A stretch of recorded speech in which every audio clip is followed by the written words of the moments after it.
Hey, Hi, Joey. How are you? good. Good. I see Phil's got us streaming on Facebook Oh, already. yeah, we're live already. We got to be careful.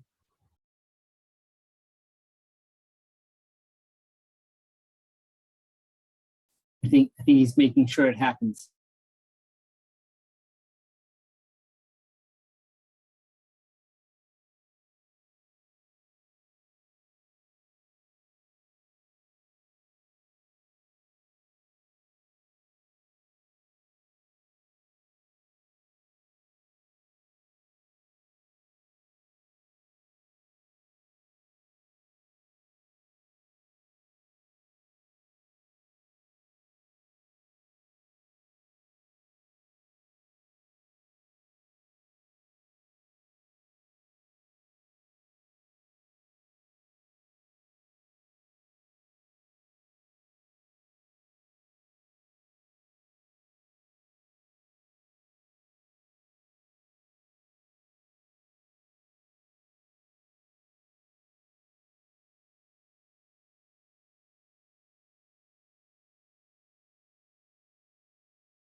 Mr. Marini, do you mind turning off your video for a minute? I'm curious what happens on Facebook. The way the video is being recorded is actually just showing your face.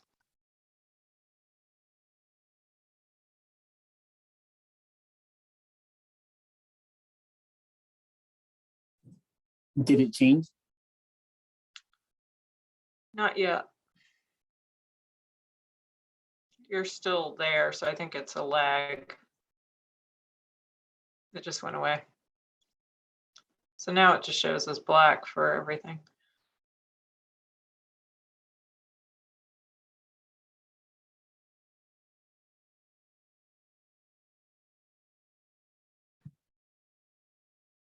Yeah, I was just thinking about whether there was a way to actually configure it so that it would show Gallery.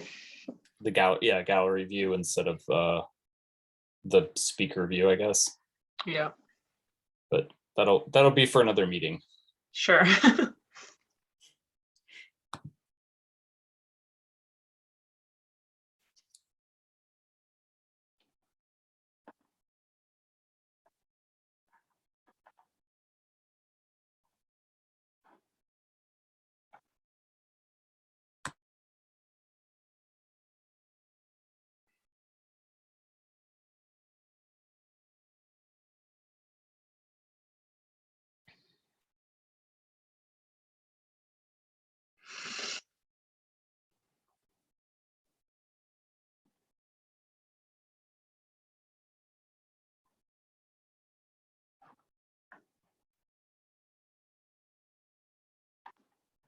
Hi, Catherine. Hello, how's everybody doing? Good. How did everyone's kids feel on the first day back? School seemed good. Sophie got off the bus waiting list, and I didn't put her on the bus today, but she's showing resistance to wanting to go on the bus, and so I'm trying to decide what to do. I would like her to ride the bus.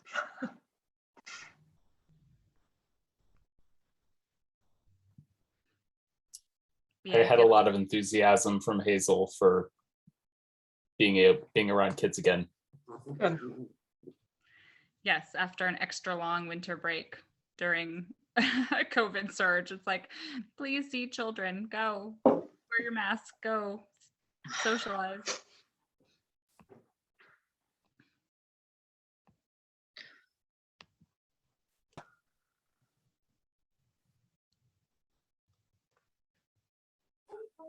Hi, y'all. Hey, Krista. I'm gonna be here, but I'm prepping dinner, so I'm gonna take my video off, but holler if I need to say something. I'm listening.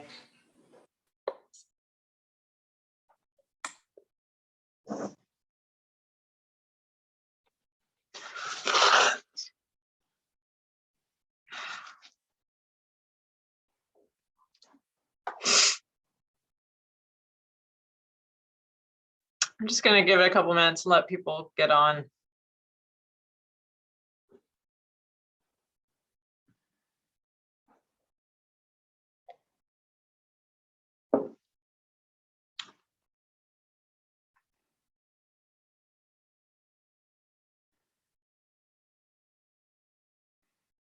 I might actually go ahead and start because some of the beginning is just sort of reviewing last week. My name's Joey Conover, for those who don't know me already. Welcome to everyone who's on here.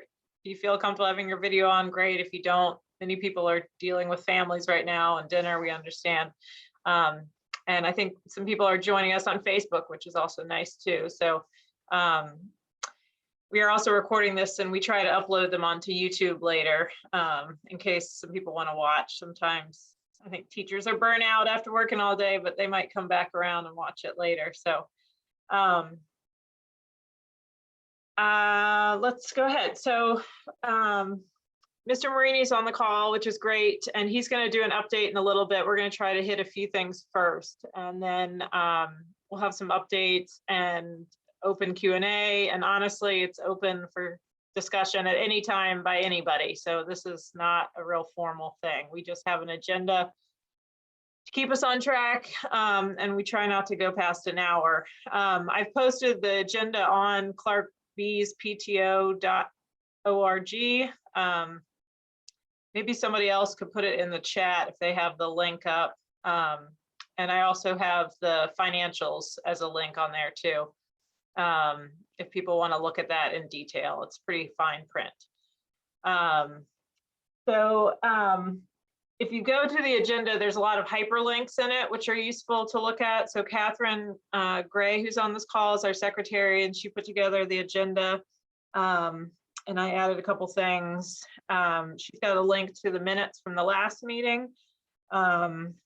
We had our last meeting in November. We've kind of been not doing too many of these this year, and just trying to get work done offline when we can. Everyone's so busy. We did do a teacher appreciation event in December. Krista, who was on here a minute ago, was helping with that. I think Ms. Kilday also maybe helped with that. I don't know in the end who did what, so maybe you get a quick update. Yeah, it actually went great. We had to pivot a little bit at the end because we had planned to do like a food party, and then like the edict came down, no in-person food. But yeah, Carolyn Kilday was super helpful and schlepped stuff around. And I don't know how many of you all also know the school counselor, but she was great. She like organized this whole fun craft, and I, as a not crafty person, really appreciated that and the incredible work she put into it. So I actually thought it went remarkably well. I think it was fun, at least. Good.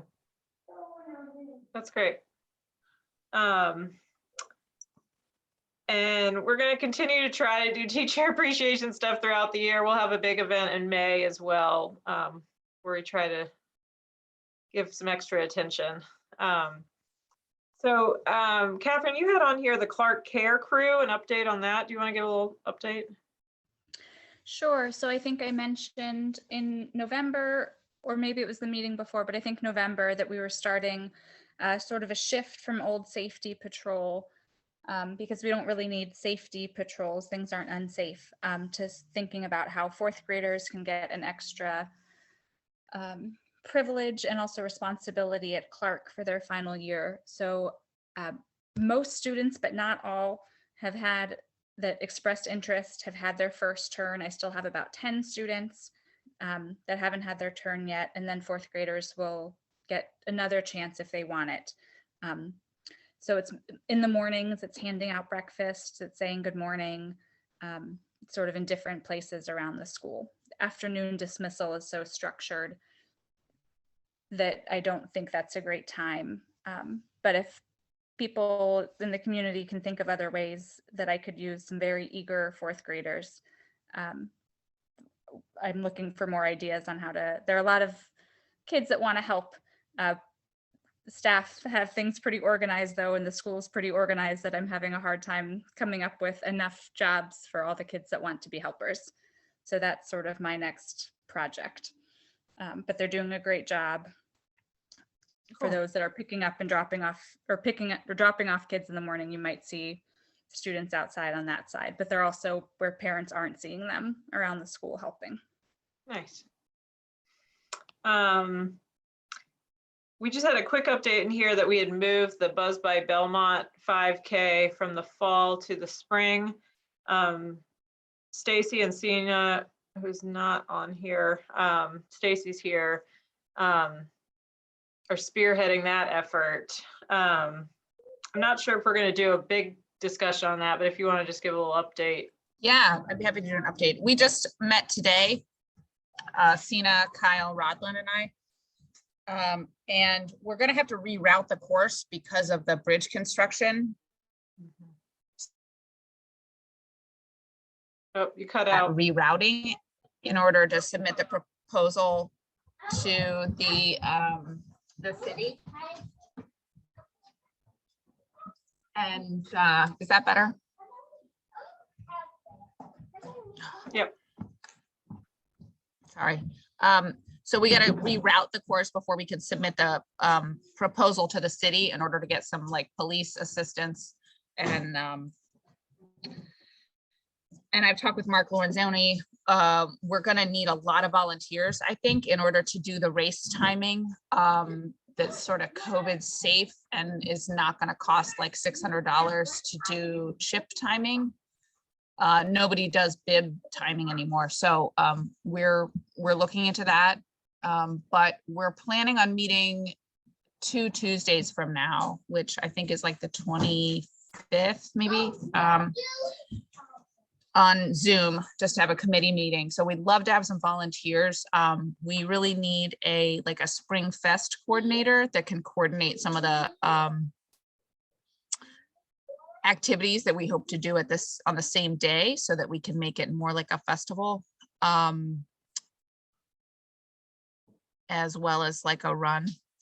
And we're also looking for some people who are willing to do some sponsor outreach. Costs for everything, like including shirts, has increased. And so we're going to need to up our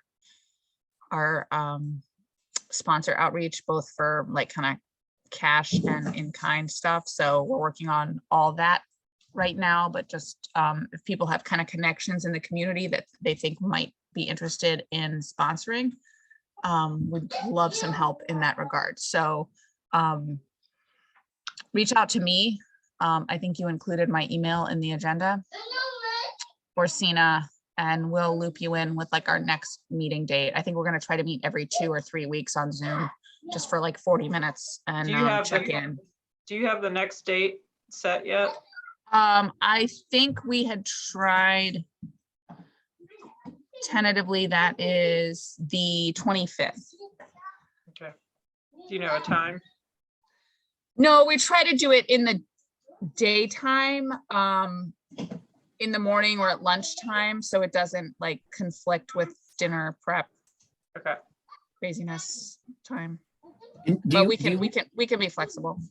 Do you want more people? Like, should I send that date out in the parent newsletter to try to rally up some more parents to participate, or do you want to keep that group small? I think we're going to need as many people as possible. At this point, we're trying to find volunteers that are kind of at that broader level that are willing to do a little bit of coordinating and legwork. The day of the event, we're also going to need to have kind of on the ground volunteers. So for example, like we need a Spring Fest coordinator that can kind of pull together some different pieces, and maybe coordinate some other volunteers. But then we also need on the ground, like someone to manage, for example, like the cakewalk, like, you know, so at this phase, we're looking for people who are willing to kind of step in and put, you know, an hour a week into helping coordinate some of the bigger picture things so that we can have the on the ground volunteers ready to go by April. Could I ask you to write up a quick blurb that you'd like to go into the staff, into the the newsletter that I'm sending home and kind of give me a timeline of when you want me to send different things out, and then I can make sure that goes into the That would be Clark newsletter. fantastic. That'd be Yeah. fantastic. Sure. When do you need next week's by? I try to get it done Thursday? pretty early. So like, Sunday, it goes out at 3:30. So Sunday by 10 o'clock, that would be great. Okay. I do my best to try to have it done on Saturday, but I can update it because Yeah, yeah. I send it up. But Friday would be awesome.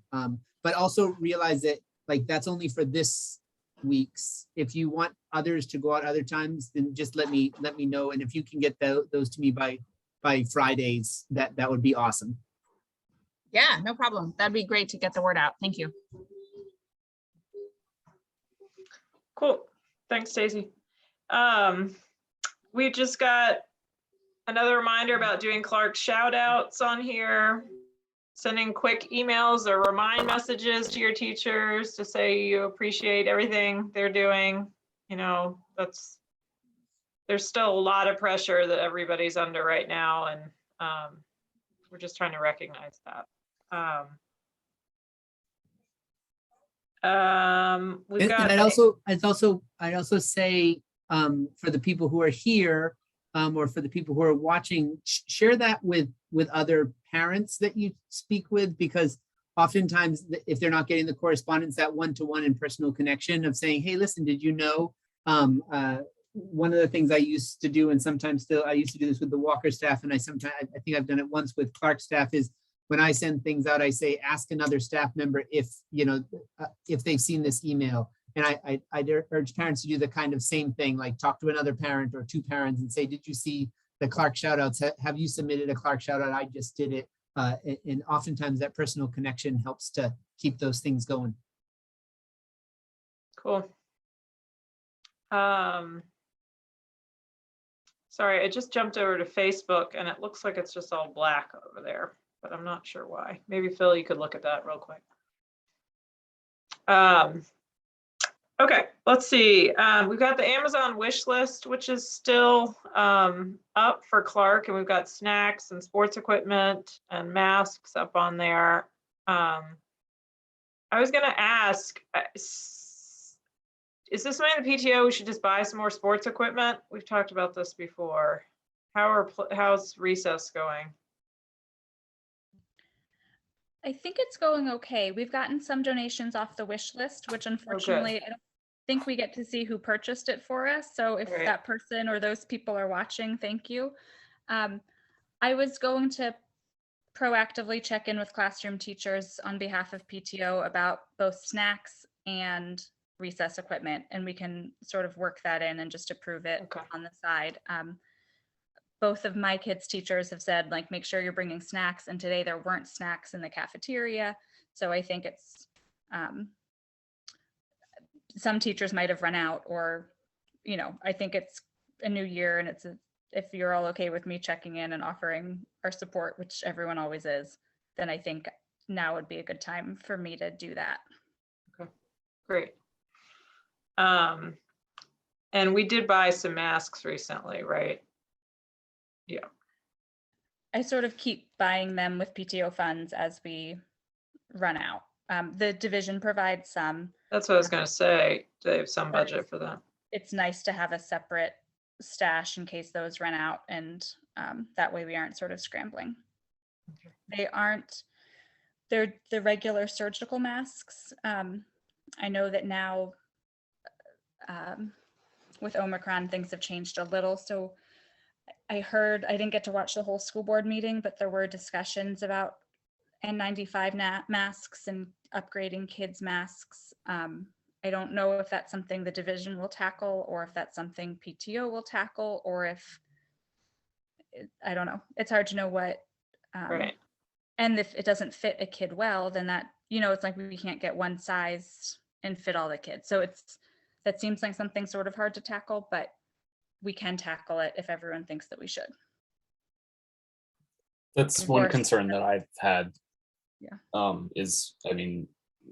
Hazel's been wearing pretty good masks all along, and we've been seriously considering sending KF94s with her instead of the cloth mask with filter that she's been using. So it's you know, I'm also concerned about the other kids, and if they are only having surgical masks, that we should consider, you know, we should consider either funding them or supporting that with the school board or wherever the right lever is to use. I agree. I just don't know what that lever is. Maybe, and I feel like it's sort of a parent's choice like if vaccinating is too, you know, that there are all these, and it's sort of a kid's choice. What are they going to be willing to wear? Yeah. There are families that want Yeah. their kids in better masks. Yeah, exactly. And I think that's the key Yeah. point is like whatever's provided, you know, if people are just using whatever's provided, we should provide the best thing that we possibly can. Yeah, so we can research. The last time we bought was before Omicron. So we can, if that's something PTO wants to fund, and if anyone has a good link for best price, bulk, kids, better masks than I mean, that. is there an appropriate way for me to ask, like, how good are the kids' masks? I mean, if you walk into a class of 15 kids, like, how many are you concerned about? If a child arrives without a mask, we give them a surgical mask. If a child arrives with a mask that's too big, we give them a child-sized mask. Oftentimes, what we see there is that a child has a surgical mask, but it's too big for them, and so we give them a child-sized surgical mask. I would say the majority of children are wearing the one-ply cloth masks, and then there's a range of kids who are using, you know, the upgraded KN95s, N95s. Everybody has masks.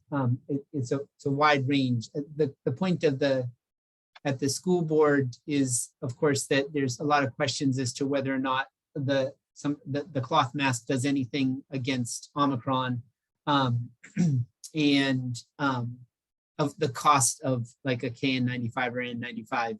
And Catherine, you make a great point about the fit. I know that in our family, my wife manages all of that, and it's just tremendously hard to find masks that fit the different children's faces the way you'd want them to, and some of them are super especially the KN95 and the N95 become super uncomfortable if there's not the right size.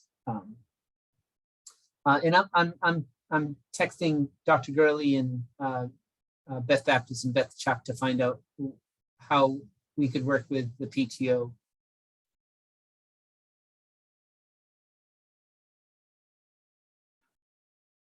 Okay. Am I right in saying that we do have funds to fund it if that's something that whoever purchases them or has that control wants to do? Yeah, Joey, that's I what guess is that's what more. it says. Yeah, Beth just got back to me and said that if the PTO wants to purchase some, then they can. I mean, I have no idea how much money you're talking about. I mean, we have money, but Yeah, I mean I was looking at KF94s today, and they're around $1 a piece. And I think, I mean, they're rated for some double-digit number of hours. So, I mean, I think, you know, we probably want to get guidance from somebody who's not just, you know, me doing superficial internet research like the health department perhaps, but like I don't know how frequently they recommend replacing those in the sort of school environment. I imagine it's somewhat less frequent than surgical masks, which are, you know, super cheap and not really built to be used for very long. But we could probably get some guidance on that, and then, you know, figure out how many and how much per week we need to spend on that. I'd imagine it's probably somewhat more than, so the number of masks is probably somewhat more than the ones that we're giving out right now, since we would probably want to proactively give them out to people who wanted them rather than only rely on the child coming to school with an inadequate mask, no mask or a ill-fitting mask. But but we could probably figure out how much that would be going forward. So I will share, like my kids have been wearing KN94s most of the year, and the initial goal for our family for both like environmental and financial reasons was to reuse them. But after lunch and after recess, like, and after just wear and tear, like the metal breaks and we end up. So if we assume that that's the case for most kids, then we have 300 kids, and if they're only wearing them once, so that's $300 per day to like outfit our school. And maybe we could get some parents to chip in, like we could fundraise for that. It's just hard to predict. I don't know how long Omicron will last. So it's like, you know, we could do that for a while, but we can't do it indefinitely. That doesn't mean we shouldn't try to do it at all. But if we're at $300 a day, that'll add up. And maybe it won't, you know, maybe it's 200 a day or 100 a day. Right. Yeah, that's an upper bound, right? Of sort of like the most frequent that we want to replace, and if everyone was provided one. Right. That's the like most expensive scenario. Yeah. I think I got enrollment numbers from Miss Anderson today, and it's like 328. And my math would put that about $400 if you were going to outfit everybody for a day, and they're like 119 online. So figure you got to pay either shipping or tax or both. So about 400.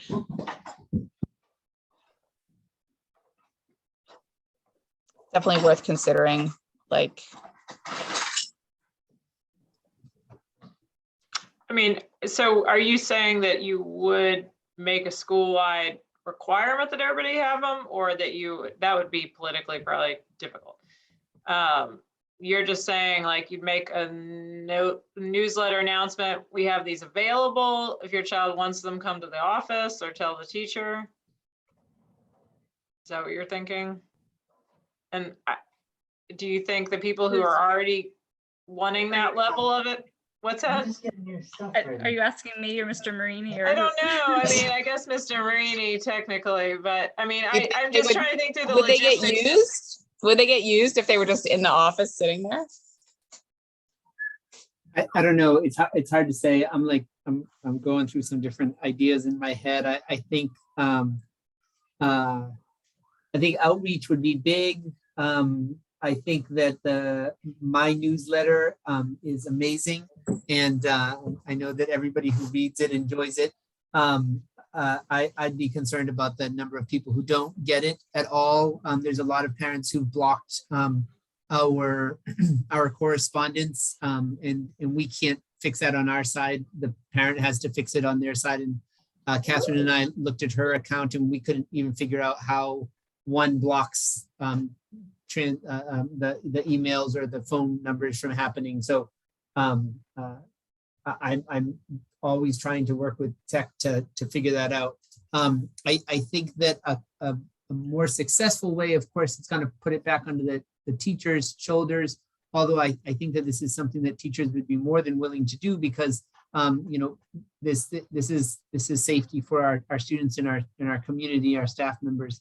Would be to have them do a communication over Remind with their parent groups to find out who wants, and then we could figure out how to get those masks to the classroom, so that instead of it being that kids are coming down to the office, you know, we're putting things in teachers' mailboxes to pick up.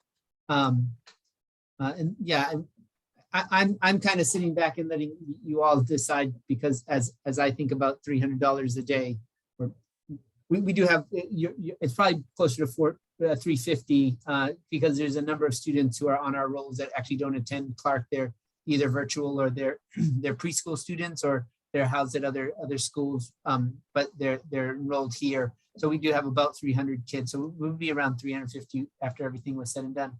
I'm just thinking about that number, and 2 weeks, and hopefully 2 weeks, 3 weeks. They're looking at the surge ending. I think that Dr. Baptist said the other day that the biggest surge will be, I think it's either next week or the week after that is what they're predicting. So yeah, I mean, I'm all for whatever the PTO wants to help, and I'm all for coordinating. I'm going to put myself out here and socially ostracize myself probably, but I literally did not know the phrase KF94. I had to write that down. So like, if you had sent out an email saying that, like, I think the people who are already concerned at that level may already be investing in that for their children. I'm just saying that candidly. I'm not saying I would turn that down or not appreciate that, but I just don't know who is, unless you mandate it and say like, we think this is really important for our school and for everybody to stay in person, we want you to wear this.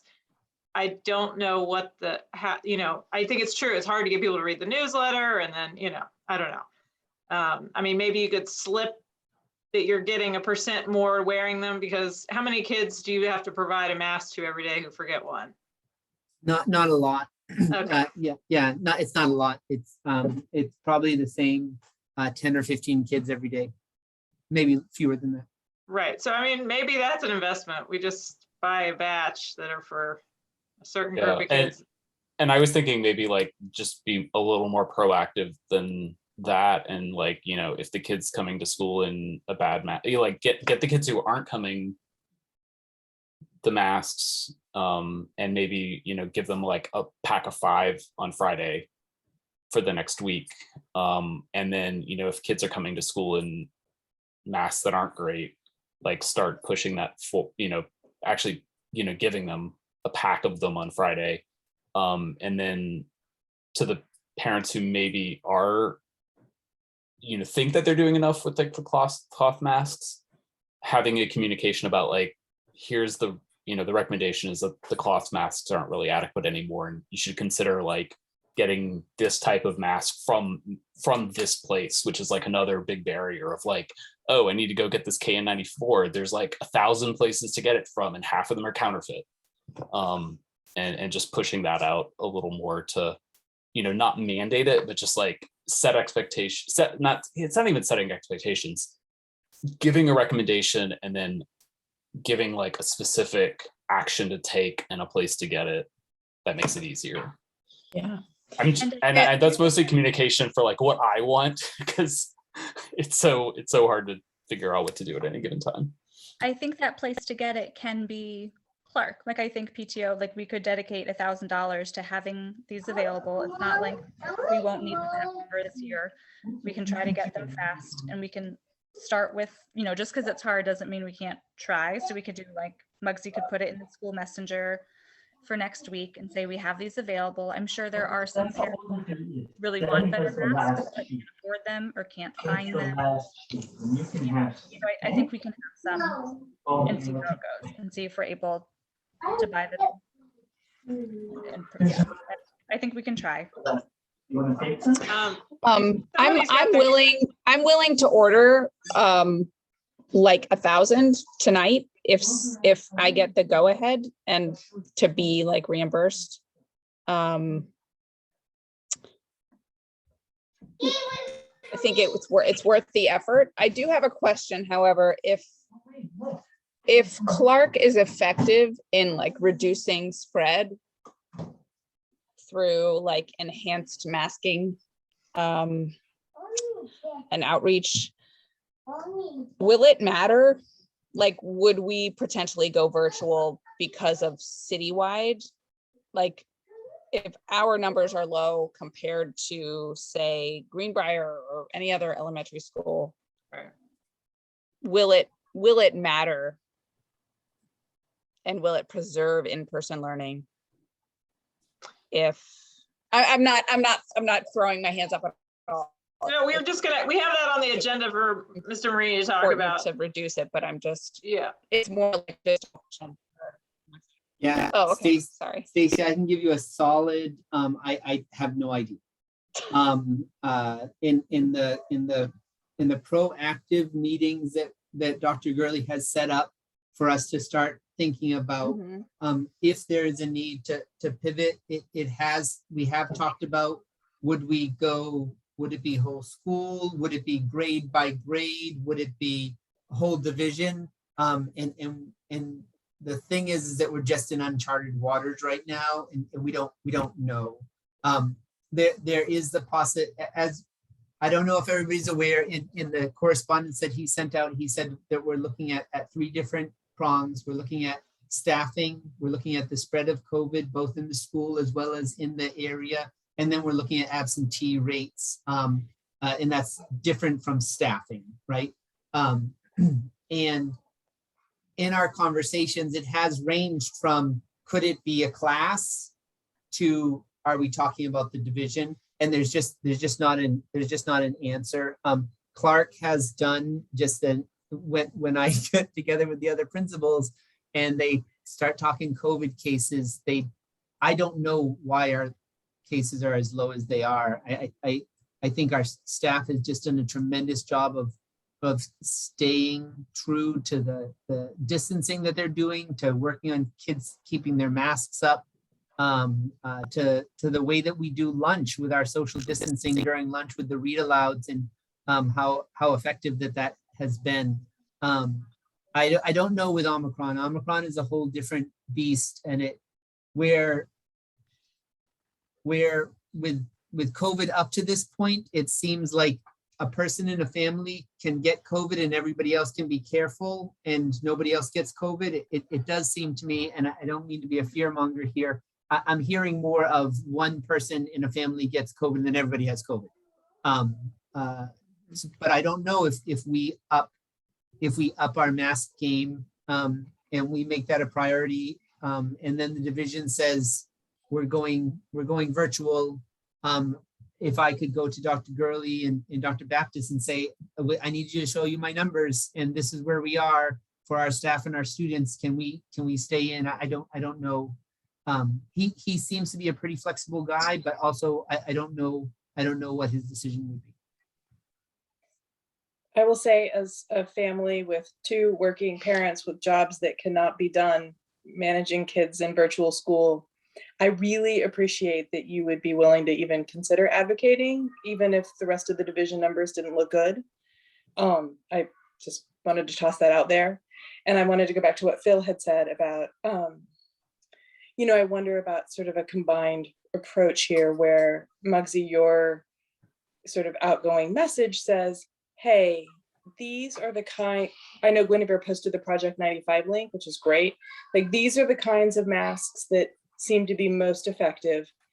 We are more than happy to provide your family a mask so that you can have a sample, and then let us know if you need more help, or let us know if you want to know where we bought them, or, I wonder if we could just say, this is what's recommended, here's a sample, and then see where we're at that point. How many families follow up, how many families want more information, whatever.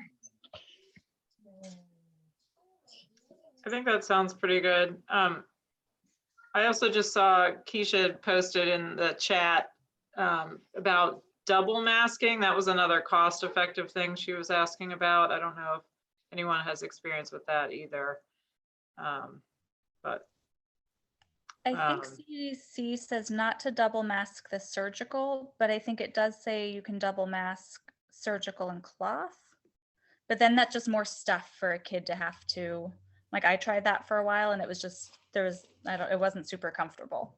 are those 94 masks you're talking about, are the kids okay wearing them? Can you breathe in them?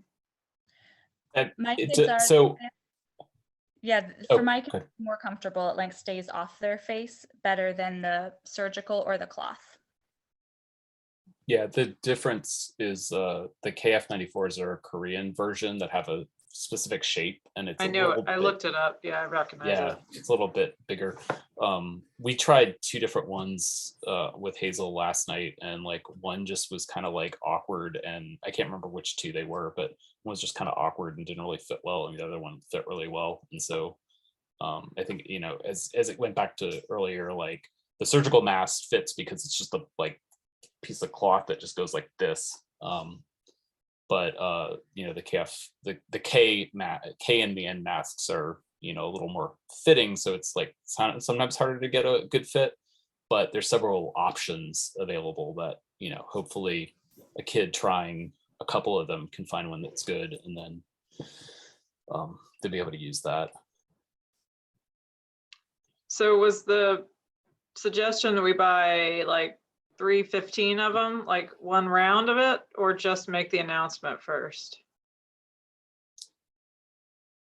I think we should buy a lot and just push them out there as fast as possible, because I mean, the surge is happening now, and you know, it's literally like masks, you know, it's like shots in arms, it's mask on faces. Like if we spend $1,000 and we only need to spend 500, then like, oh well, we, you know, just need to get them out there because, you know, it's happening. I was looking yesterday for our household for kids, and there were lots of them that weren't available, or it was going to be 2 weeks, and lots of them are getting harder to find. So it's probably good to start now. Are we Okay. okay with taking Stacy up on her ordering offer? And then Muggsy and I can work with teachers for messaging from the school side. I mean, I'm partly just playing devil's advocate a little bit, but I mean, do you really think you're gonna go through 1,000 that quickly? Should we start with a little bit of a smaller number and see how it goes? What about starting with 300 and seeing where we're at that point? Does that seem reasonable? I would say that I'm just, I'm without words with the kindness that you all are showing right now. Thank you. As far as numbers go, I don't know. I know that, like Amanda said, masks are going, you know, fast, especially ones from reputable places. Because like Phil said as well, there's a lot of fake stuff out there right now, and they're charging the same price. I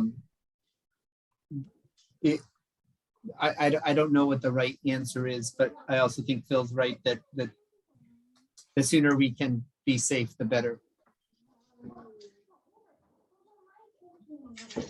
I'd say 1,000 if we are willing to spend that money. I mean, you know, if only 200 kids use it, that's like 5 days if they need a new one every day, which we can tell them to be careful with it. We can be careful at lunch with spills, but they won't last that long. So I think we could order 1,000 and still probably want more in a week or two. Yeah, I think there's a happy balance probably between just like having a big bucket of masks right at the door and having them like in a cabinet that somebody has to ask for 3 times in order to get, you know, like I think there's the languaging and the marketing is going to be crucial, and like making sure that they're used but not wasted, you know, like sending a whole bunch home in the packaging on a Friday. I'm not sure that they would all come back on a face. So I think that's going to require a little bit of work and strategy I on the agree. part of staff. Yeah, Stacy, I agree with that. I think that I think that if we're really looking at the majority of time and the reduction of the majority of time that our students are with one another, I think that if we have an agreement with parents that if they want to use this, then we could have one for their child at school. The child wears whatever they've been wearing, arrive at school, put on the other mask, put on their mask at the end of the day, and out they go, you know. I agree with that. I mean, I think if this is the PTO and we're trying to look at the safety of the school, then it makes sense to keep those resources in the school. If I'm misunderstanding though, and we're thinking about the safety of our entire community, then sending home does make sense. If you guys trust this, I'm trying to find who sent this link. I'll drop it in again. Guinevere? Yeah, it looks like these ones are still available. Yeah, that's what I just wanted to make sure. Do we trust this site? And I mean, I can buy like 500 or 1,000 tonight if you guys want, and then I can just work with Amanda later to get. Yeah, this site you can only get 30 is the max. You can. Oh, Dang diddly. Okay. So, and all the masks that are through that project and then N95 project, which are all like reputable, verified, good quality, they're all sold out. So it may require a little sleuthing, or it may require just multiples of us buying 30 masks. And I'm happy. Mhm. I have like, I ordered 20. I'm going to try to get my kid to wear them again. But if he won't, we're doing filters in cloth masks right now. But if he won't do that, then I'm happy to offer up these 20 masks. Bring them to the school. Okay. Are you on the Well Before site or a different one? And I'm happy, like if it does mean that like 10 of us have to each purchase 30 masks, I'm happy to be one of those 10 people and my husband, and yeah, we'll figure it out. Okay, well, let's, sorry to keep trying to move this on. I'm just trying to deal with other stuff, but okay, it sounds like all in favor of giving Stacy approval to spend up to $1,000 on masks or working with other people via email to buy them individually and getting reimbursed by Amanda Holmes for the PTO. All in favor? All opposed? Okay, good luck. Okay, See if you send can me, find if them. you guys find links. If you Yeah, send them to guys Stacy. find anything tonight, I'm not gonna be able to on this day, but I'll get back on and look. But if you find anything, please email me. And I will try to get some of this in our hands as soon as possible. Thanks, Stacy. Okay. Sorry, I'm just going to change the subject, if that's okay for everybody. I just had a list of a few things to update on. I was going through old Clark PTO email that I had not seen all of, and I saw that JABA is doing mentors again, virtual mentors, and I just posted on the Facebook. If any teachers think particularly there's any students who would get value from that the JABA volunteers used to come into the school, and the schools aren't really allowing that now. So it's just a resource that's out there. I just wanted to talk about the committees. I feel like I've been on the gifted committee for a few years now, and Phil's now on there. And I think there are a few other committees that I personally feel like I have not done a very good job of reporting back to the group when I've gotten information. So I just wanted to sort of add that to our PTO meeting. The gifted committee is the one I'm on, and that meets quarterly. And it's been meeting virtually. This year, there's a new head of the gifted program for the city, for the division, which Bev Catlin had been there for like 30 years or something. So it's a pretty big change. And we had one meeting with the new woman, or maybe two meetings. And it's sort of just a place for, I think, the staff, the gifted staff, to get feedback from the community. There were some pretty big changes made over the past couple of years to how gifted education is happening in the city. I'm not really sure specifically what to report. Phil can say some more, but if anybody has questions, like, I want you all to know that we've been going to those meetings, and if you have questions, feel free to ask us. Yeah, I think the only thing I have to say really is that I think, I think there's a lot of unspoken sort of things that are happening with the gifted, whatever gifted education is in Charlottesville schools right now, because we basically blew up the existing one because it caused significant inequity and caused internal, mostly racial segregation within the schools. And we're, doing something that is technically in line with state law regarding gifted education, but maybe isn't in the strictest sense what was intended. And it's changed. It's changed for the better for most kids, but it's still unclear what does gifted education look like going forward. Is it differentiated education that helps most kids a lot more while possibly not providing a disproportionate amount of resources to the kids that are already performing the highest. And so, you know, I think that a lot of what I saw was sort of continuing to say, let's evaluate it without actually just explicitly saying what we're really doing here, which is trying to provide kids with a lot more resources who need it. You know, I think going forward, there's going to be a lot of continuing changes to the program and what it means to have gifted education in a district that actually values equity.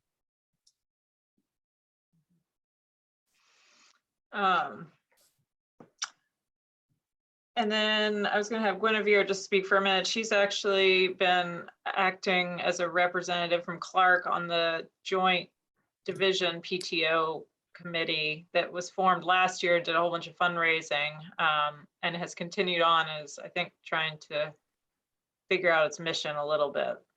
Yes, that's a good way to put it. We actually met last night. There were only 4 of us on the call. I believe Jackson Baya, Greenbrier, myself, and yeah, I think that was it. There were 2 Jackson Baya parents there. Yeah, so the group is kind of trying to figure out, you know, it kind of came together to do the fundraising and the disbursement of funds in, you know, last school year, and really trying to equitably distribute additional funds around to schools. And yeah, is now trying to figure out, you know, what, you know, is it just like a nice thing to kind of chat and compare notes across PTOs? There are a few things that have been a little bit more kind of structured and focused. There are some events that are in the works. The idea being, you know, rather than having, you know, PTOs bringing in different guest speakers only for their own PTO, we could do a joint PTO you know, conversation, and invite, you know, parents from across the city. So there will be, Phil, you may actually know more about this than I do, but there will be there's some discussion about having a citywide conversation about the social studies curriculum. I know there's also some concern about doing that because of just the politicization of critical race theory and, you know, kind of drawing unwanted attention to some of the more progressive ways that we're starting to do curriculum in the city. So I know that has been up for conversation as far as, you know, having an event where the curriculum coordinator would actually talk through what the curriculum is, and kind of dovetailing in with the school renaming conversations as well. So that's one thing. I know there's also been an effort to try to have an event for parents to understand how to support immigrants and refugees in our communities who are now, you know, becoming parts of our school communities. And I'm not sure the status of that. I know they were thinking about February, but the woman who's organizing it was not on the call. And then the last thing is just really trying to keep PTOs in the loop on the school reconfiguration process and kind of what the next steps are with that. So the next steps being that, like, how to fund this gargantuan project is a big open question right now. And there has been a proposal put forward to establish a local sales tax, which would be restricted for use in only funding school related, and I think specific to the reconfiguration need. That, of course, has to go to the General Assembly. And so Delegate Hudson is taking that on, and Craig Deeds is working with her to take that on and get that passed through the General Assembly, which would just enable Charlottesville to have a referendum on whether or not we should have an additional sales tax that would support our schools. So the takeaway is just knowing that that's kind of in the works and is forthcoming. And if you believe in school reconfiguration, you may want to, you know, be thinking about ways you can be supportive. If the PTO wanted to speak up, I guess the other thing to mention too is that if we wanted to have a representative from VMDO, the architecture firm that is taking on the school reconfiguration redesign, come and speak to us, they're happy to do that. So if that's a thing we want to do, we can do that. But that's really all we talked about last night. Okay. Cool. Well, I appreciate you doing that. I do actually think it was really helpful when I was on those meetings last year, just to communicate with the other schools. I do think Yeah, if people keep participating, it is a useful forum. that's Yeah. it. And I think, like one mom was recovering from COVID. Like it's just like everyone is Right, spent right now. So probably not like the best indicator meeting. right. And actually, I think I and Catherine and Amanda were invited to some meeting that's like all the PTO reps, I think, to talk about the budget for the division. If I'm on that too. anybody else is really interested in coming to that meeting, I think it's on January 19th at 12 o'clock. It's with It's a Dr. virtual meeting. What's up? With Dr. Gurley. I think so, yeah. And then Phil's also on the naming committee for the city, which it sounds like has not met in a year or so. Is that correct? Yeah, right. I don't even remember the last time we met. COVID just, completely took over everything and is attracting, or is rightfully the focus for Beth Baptist right now. So, Right. Whenever we're not all terrified anymore, we will get back to that. I thought I had seen on the joint PTO committee agenda or notes or something, an item about renaming or reframing the narrative efforts, something in the city on. So that's that event that Oh, they're that's what you're talking about. Okay, got it. like, is this a good idea to have this event? It's great to have parents understand what they're doing Sure, in their schools. And it could attract a lot of really unhelpful, right. ugly stuff. Okay, that But makes sense. Phil, if you want to say more on that, because I know you're involved. Okay. Yeah, I think the only thing I wanted to add was like, if once the new governor starts tomorrow and the new General Assembly opens, whenever it does later this month, they're going to be gunning for truthful education of history, and everything you've seen in other states for the last couple of years, you're going to start seeing in Virginia. Like, you can't say that the Nazis were of low moral character, and just don't teach bad things happened in history.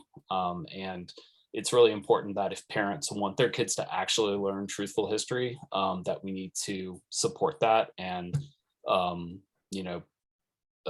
support the school board when they make the school board and the school administration when they make decisions that may be unpopular with some legislators, that kids should actually learn truth. And we need to be proactive in supporting that. And I just want to thank you, Phil and Guinevere, for those comments. I do, Guinevere, you mentioned critical race theory, and then in that same sentence you said, and the practices of like teaching like historical. I just want to make sure it's clear that Charlottesville City Schools does not and has never taught critical race theory. And I want to make sure that all parents out there hear me say this, is that we teach an accurate representation of what has happened in history. We do not teach critical race theory. There is no critical race theory in our curriculum, in any of the content that we do. That is a really, for parents who don't know, critical race theory is a really academic way of looking at some various types of the way that people look at history, and that's not something that's taught in any public school. But with many of the things that we're doing right now, we are just looking at history the way that it happened and making sure that we have we're giving children the ability to critically analyze and consider the various things that have happened in history by presenting primary sources to them through the state standards, which are all available online. I shared those with Joey earlier.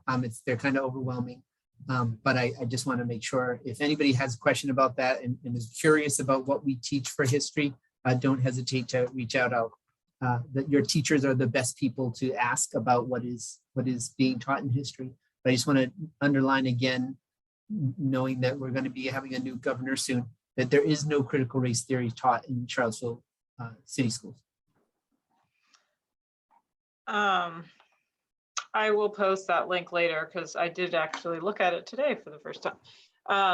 the SOL standards is interesting to look through a little bit. Okay. Last year or a couple of years ago, I remember somebody was a rep on a special education committee. Do you know if that still exists? Yeah, we do have a rep. I'll get his information and share that with you. I'm sorry that I haven't already. Okay, that would be helpful. I'd like to include him and let people know that exists as well. Are there any other committees that parents serve on that we should be aware of? You know, it's it's such a great question. There probably are. And I love this idea of having a kind of like monthly, like let's fill in what's been going on at the different committees. I think that's a great idea. I'll look into that and get back to you. Okay, that's fine. Yeah, there's also the Title I committee. Okay. I just saw today that an email came out from Piedmont Housing Alliance that the Friendship Court is having a groundbreaking of their construction on January 15th, Saturday. And I just thought I would make that announcement because so much of our community lives there, and it's going to be probably pretty disruptive for a lot of people at a certain point over a few years. And I think we just need, as a community, to be aware that that's going on. And I think it could have a lot of positive benefits, but I think it will be somewhat disruptive for a little while too. So I don't know that much about it. Crystal's on this call, or she went off. She's probably a good person to talk to about that if you have any questions.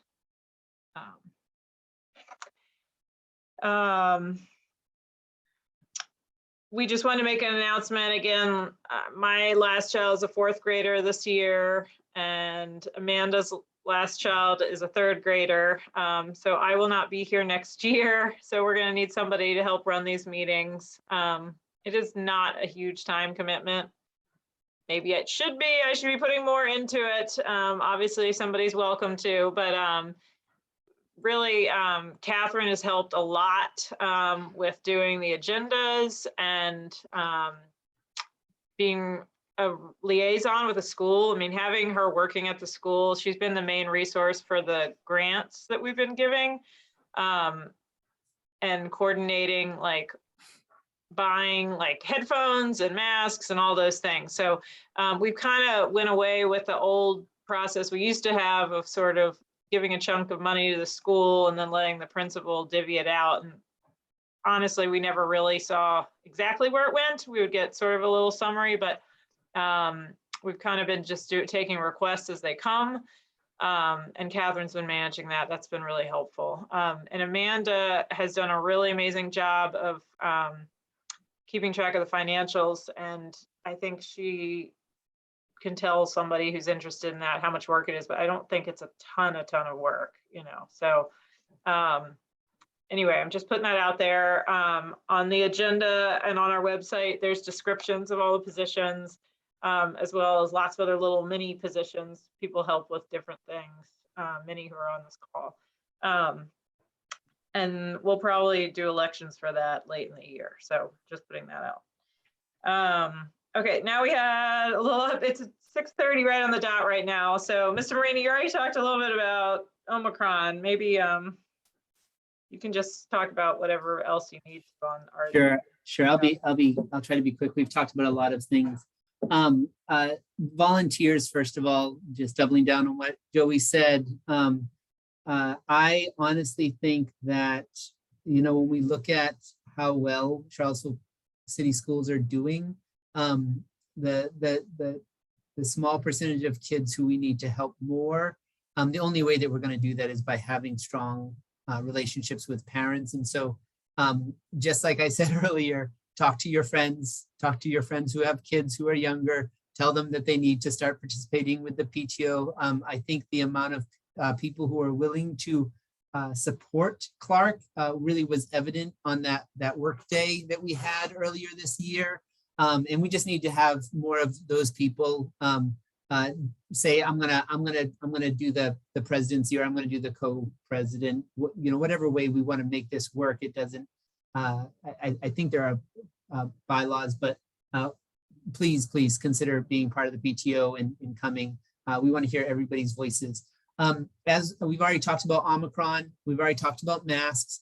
I just want to put this out there that schools right now, and Clark is one of the schools where we're trying to make sure that if numbers, remember those three points, staff, students, and then COVID spread, if those 3 points go, and I just got wording from Dr. Gurley, that's when you see me looking over here, that's I'm communicating with somebody else, that it's going to be school by school. The decision will be school by school. It won't be division wide. And so we're working now to figure out if we need to go school wide, what would that look like? We were supposed to have a staff meeting on Thursday because of the weather. We weren't able to, but I still sent out a video to the staff to say, hey, let's start considering what would this look like. School wouldn't change very much, except that it would be in living rooms, which of course is a tremendous change. We're trying to think about what would that mean for technology for some of our families? What would that mean for Wi-Fi? How do we get the resources out? We're not looking at going to the end of the school year. We're looking at managing the surge. So for any parents that you hear who are saying, oh my gosh, the schools are going to go virtual. First of all, the answer is no. We're trying not to go virtual. We're trying to make sure we double down on our masking. If you see symptoms, keep your children home. I think that Beth Chuck's wording was when in doubt, sit it out. And I'll double down on that. That it just helps everybody. If you're unsure, go and get tested. Keep your child home, go and get tested and find out. And I know that's a challenge right now too, because our system's overloaded with people getting tested. But in the case that we have to pivot to virtual, we're working right now to figure out what that would look like to make sure that we keep getting instruction to families. We know it will be disruptive, but I do want to make sure I say it again. We're not considering going virtual at this point. The next thing I'd like to say again is we're not considering going virtual for an extended time if we do have to pivot to virtual. Okay, so I know that's a tremendous burden on parents, and I can't tell you the amount of stress that teachers are already feeling, figuring out, that I never hear anybody say, oh gosh, I hate teaching virtually. What I hear teachers saying is, well, how are we going to make sure that kids are able to get on to get the instruction that they need? That's what the teachers are concerned about. And so please, if you have questions, reach out to me. You can reach out to the teachers. They might say, reach out to Muggsy. And on the Clark newsletter, I kind of sent a digital business card where there's a whole bunch of different ways that you can contact me. And parents who are on here right now, I don't actually know how to contact me on Remind. Do you just like search for Marini and it comes up? I don't have to. I mean, I do it a lot. There's just a menu. I mean, it's Okay. sort of overwhelming because I have 2 children. So there's like every teacher they're in contact with, like Okay. there's a lot, but it's not hard to do. Okay. And then the final point that I want to talk about Omicron is that we can't do it without parents who are saying, listen to your teachers, make sure that you're keeping your masks up, make sure that you're covering your nose. This is really important. Kids ask me all the time, and thank you, Keisha. I've actually had several people who've commented on the mask video that I made. For parents who don't know, I put a video out every day. I put out 2 videos today because I've made one of the videos for the week that we were supposed to come back. And then with everything, I put out a second one today about the masks. I shared that with parents. We just, when parents are given the message at home that the school is trying to keep us safe, the kids ask me all the time. I talk about my daughter who has health concerns. And that's why I mask the way that I do, is because I'm worried about keeping her safe. It just makes it easier for us in the schools. And so I thank all the parents out there who are doing that. And I ask you to double down on that. I do want to just quickly mention some of the things that we do at Clark, because I'm not sure, kids talk about the things that are important to them, and sometimes those aren't the things that we're really, going on. So just some of the positive things that we're doing. Hopefully you've all heard about the Unbelievables. That's a new way of doing student recognition for doing awesome things at school. We used to do Citizen of the Week or something like that, and just the staff came back with saying like, that's for some kids going a whole week. So let's catch them in the moment. Talk to your children about that. I think everybody in the school by now has received at least one, if not multiple, Unbelievables. And I know that different staff have different ways of noting it. Joey already mentioned the Clark call-outs. On Fridays, in the morning announcements, you all don't get to see this because they have children's faces on them, but we do what's called the Friday Book Buzz, and that's when fourth graders talk about some books. So you could, if you have fourth graders, you can ask your kids about those. It might be one of the reasons why some children come home and say, hey, I really want to look at this book. It's because they heard about it on the Friday Book Buzz. And of course, you've all heard about the take cares. We take care of ourselves, we take care of each other, and we take care of this place. And I know that's moved into some of your homes. We're going to be looking at data. Again, we're going to be doing a mid-year with data. Specifically, students in second grade through fourth grade will be taking the math map, M-A-P. If you have questions about that, I put information about that in the newsletter. But also you can contact teachers or me. Other grades will be starting the PALs soon, and we're going to be jumping right on that data to figure out how have we improved, how have we moved. I can't tell you. I know that there's this statement that schools assess too much, but I cannot tell you. I was in a preschool class today, and a student was being assessed with their recognition of letters.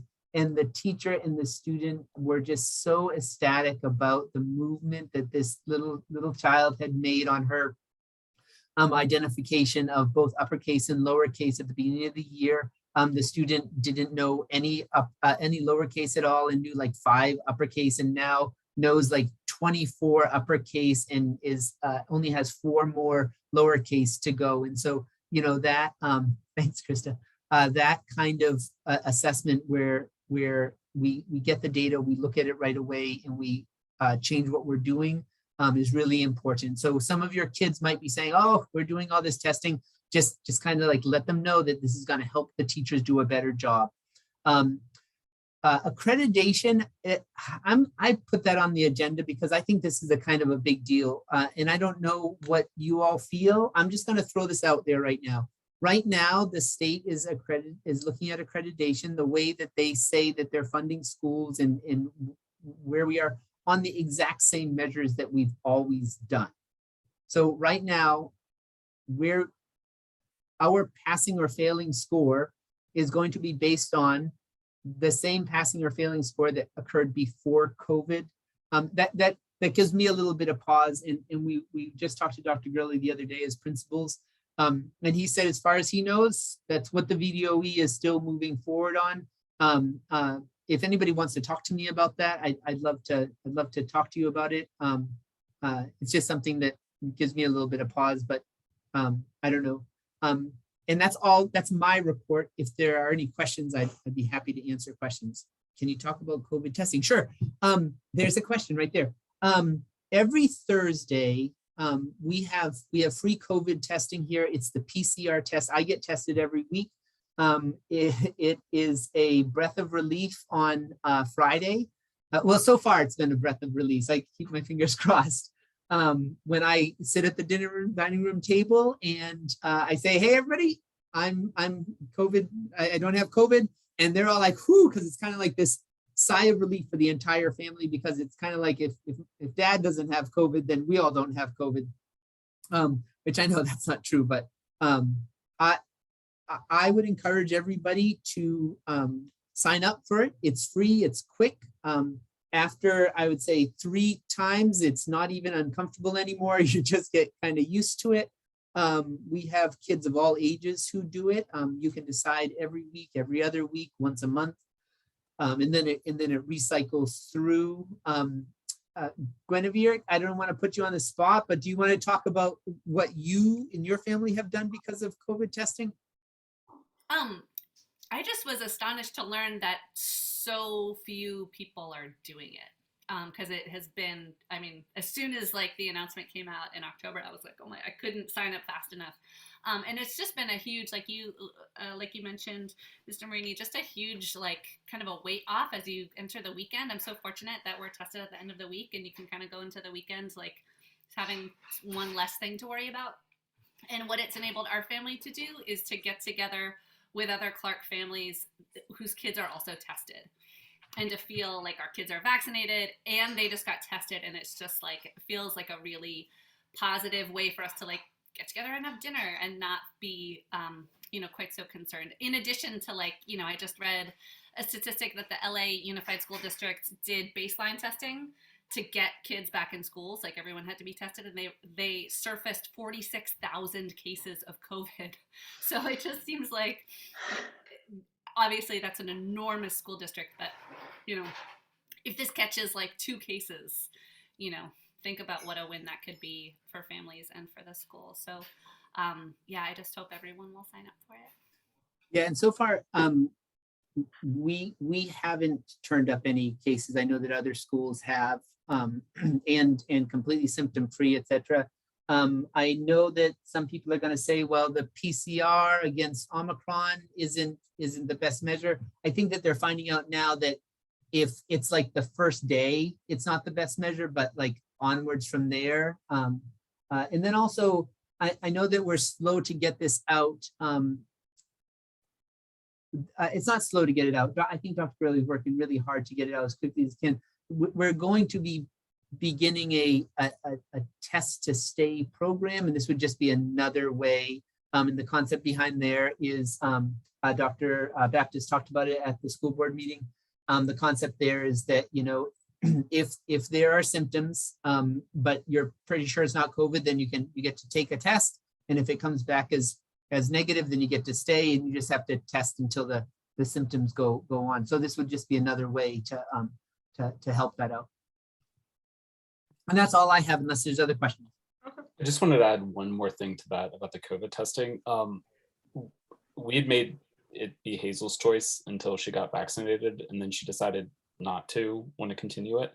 One of the reasons was that it was extremely uncomfortable to her, and we had originally, the communications from the school system were that it was, the light swab, and that it wouldn't be that bad. And I think there was one time where it wasn't that bad, and the other times she was like in a lot of discomfort, and it sort of didn't really match what we'd been told.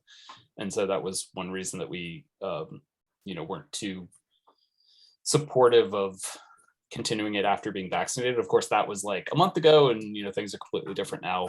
But just like I communicated that to Beth Chuck, and I don't know if that went anywhere, but that was a big concern, that it wasn't necessarily what was advertised for what the test was going to be. Yeah, I don't know, Phil. I'll tell you, like, there are some days where I feel like it's not the most comfortable thing, and it's never comfortable. You know what I mean? Like that's the first thing is, I mean, it's a little thing that's kind of stuck up your nose and twirled around. Sometimes the person goes a little deeper and it's not as comfortable, and other times it's not. I've had some. I'm going to be very graphic here because I want people to know. Sometimes people enter into your sinus cavity and they go straight back, and sometimes they go up into your nose. I feel that the one that goes into my sinus cavity is not as uncomfortable as the one that goes up, but it really is like some days it's more uncomfortable than others. And so I do think it's a good idea to talk to your family and decide what's the best for all of you. Yeah, and additionally, as Guinevere mentioned, like, I was surprised that there were so few people doing it. That I think in her class there were only 2 other people doing it out of 17 or 18. And I almost felt like it was like, what's the point? And I think my feelings are a little different now with Omicron, but it was, I don't know if there's anything that we can do to encourage more people to sign up for it. But anyway, I just wanted to add those thoughts. No, we can get tests, but they've been going in and out of, I'm sorry, the question in the chat is Nurse Amy still testing symptomatic kids? For the most part, symptomatic kids are being sent home and asked to get a test as quickly as possible. We do have some tests, but the ones that we got when I don't know, went stale or something. I don't know exactly how that works. And so Beth Baptist is working on getting more, but I think it's hard with getting a whole bunch. And then if they're not used really rapidly, then for some reason they're not good anymore. But is Nurse Amy doing the Thursday testing? No, it's a company that does it. Nurse Oh. Amy helps to, it actually, Miss Eddie and oh, by the way, Miss Eddie's not here today. We had a bunch of staff out today and she's working with a bunch of staff out tomorrow. So she wanted me to say hello to everybody, and I just want to let you all know that she's just doing such an amazing job with subs. It's Miss Eddie and Nurse Amy that coordinate, but it's really a company that comes in and they set up in our cafeteria, and then staff and students move through getting tested. Are staff required to do that, or are they volunteering? Okay. Oh, I just wanted to ask, because the map testing was happening, are SOLs happening this year? They are, okay. So that's later in April or something? Yeah, that's part of all of our accreditation. Yep. Mhm. So they will this year, you won't be based off of the pre-COVID. They'll like have a new benchmark. We don't know. I mean, right now we don't know exactly if it's going to be using the data that was collected. Do you remember the through assessment that happened at the beginning of the year? It was a really short assessment. Right. That was under the SOL umbrella or something. Okay. Yeah. I guess the last thing that we didn't have on here was Amanda talking about the financials. Sorry to stick you at the end, but That's okay. I'll be quick. We've spent like $5,000 something so far this year. We've only brought in a couple hundred with like grocery rewards. So at some point we'll need to make some money. And we spent it on teacher appreciation and masks and playground equipment and some more picnic tables and all these requests that we've gotten from teachers. But so far we haven't turned anybody down for anything that they've wanted money for. So now we'll spend it on some more masks. so we have about 16,000. Is that Yeah. correct? Yeah, I need to move some more from our CACF account to pay for all these other things that are coming up. But yeah. I just want to point out, I think we have to keep a minimum of 10,000 in that account. we do. They've actually upped it for other people to 20,000, like any new Mhm. people who come in. So, Yeah. We've been grandfathered in, so if we Right. keep 10,000 there, then we get to keep it, and we do make a good amount of interest, so we do. wanna Yeah. keep that. right. So sounds like a lot of money, but we could do with some fundraising. Yeah. It's not that, what did you write, Guinevere? It's just a lot of money that's sitting there and it's not Right. not But helping. it does, I mean, last year it generated like $3,500 to the PTO. Do you know what I mean? It's an investment, so it creates money. I mean, To solve problems that are created by the economy.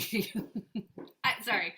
it's a bigger discussion, that's fine. I mean, we could pull it out and spend it down. Historically, it was kind of kicking off about $1,500 that was paying for like meeting expenses and stuff. I mean, I just wish that like it didn't have to be quite so much money. Right, Like we shouldn't have an endowment. We right. should be like zeroing out our budget every year. If it was Well, that's an opinion, but I part of the thing is I actually don't even know the institutional, I don't know how that money came to be, which is pretty bad that we don't know that. Like, I feel like we should know that, you know? It'd be nice to know what all of the PTOs had in the bank too, by the way. I think a lot of them have very little. Like, I think a lot of them have very little, but they also raise a lot more than we do each year. Like, I think Venable like raises like 50,000 a year, or at least 20 something. I can't remember what it is. I mean, that's the highest one, but so I mean, somebody may have set up that endowment or whatever, you know, with the idea that like we have a really hard time raising money, and so it was like a way to like generate some money each year for a group that's not very good at raising money. You know. Well, I think one of the complexities, right, is that we pride ourselves on not trying to raise money from our own community, but then Right. it means that it actually is a struggle to raise money. And I actually think that having a bit of a cushion there is useful, in part so that we can, like you said, earn interest, et cetera. But I think the ultimate point, Amanda, that you were making, that at some point we are going to need to actually make some more money, is a good one. And I think it's always a challenge to think about how to do that, such that we're not trying to make it in our own community from people who may not really have it to spare. Well, and again, we've talked about if we have a specific thing that we're raising money for, you know, I think that makes fundraising easier, you know, when you want to ask. But okay. Well, oh shoot, sorry, I know it's late, you guys. We're normally do the Soul Feast in February. I called and talked to Vicki Burris Jones today, who normally helps organize that. She's really good about pulling together food resources in the community, and we agreed that we can't do a food event right now the way we normally would. The idea is to recognize Black History Month in a way that was like a community event, because the PTO, it was like a way to get families to the school and hang out and do something. A lot of you maybe haven't even ever attended that event. So she's kind of brainstorming now. We talked a little bit about some other ideas of things, and she called and spoke to the head of food services for the city, Mr. Jones, I think is his name, she said. And I think she was trying to figure out if there's a day where maybe there's chicken already on the menu, and like could make it more of like a macaroni and cheese, green beans kind of lunch thing for the kids and sort of draw attention to that. And then she also was talking about some women she knows are all kind of retired in a book club who used to work in the city schools and stuff, doing some kind of virtual reading thing that maybe could be a video that would be played. She also mentioned Alpha Phi Alpha is a fraternity at UVA that does volunteering at Clark already. So maybe you guys are okay with them being in the school, and her trying to convince them to do like step show or some kind of dance thing. So I'm just giving you a heads up, Mr. Marini, that it would be nice to incorporate some of this into the school day in a way, if possible. And it also, you know, it'd be nice to let families at home know too, just so they appreciate what we're doing. But maybe there's a Hive Day too or something that might be good. I don't know what other things teachers are planning. I think that's about it. Let's see. Just continuing to need substitutes and bus drivers. Have any of those appeals to the community led to anyone coming forward? No. Okay.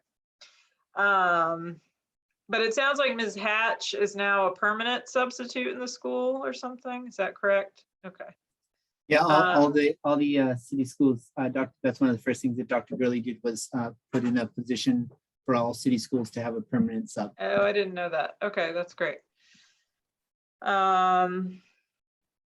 Yep, there's, I guess, walking and biking trains happening. If people are interested, let us know, and just keep using the screener to keep sick kids at home. So yeah. Anybody else have anything they want to talk about? Is there anything on Facebook, Phil? No. I don't know. I'd been the only person. Just to confirm, it looks like watching. Yeah, I think I'm oh, go ahead. Go ahead, Stacy. Oh, just as far as I can tell, the masks are actually more like $2 or so a piece. Are you guys still okay spending $1,000 on 500 instead of 1,000? Stacy, I'll send you a link to the ones we got, and they're $90 for 100. Oh, okay, So cool. I'll check that out. Thank you. yeah, I'll send that to you after this meeting. I'll just do my best price comparison and shopping if we're okay with that.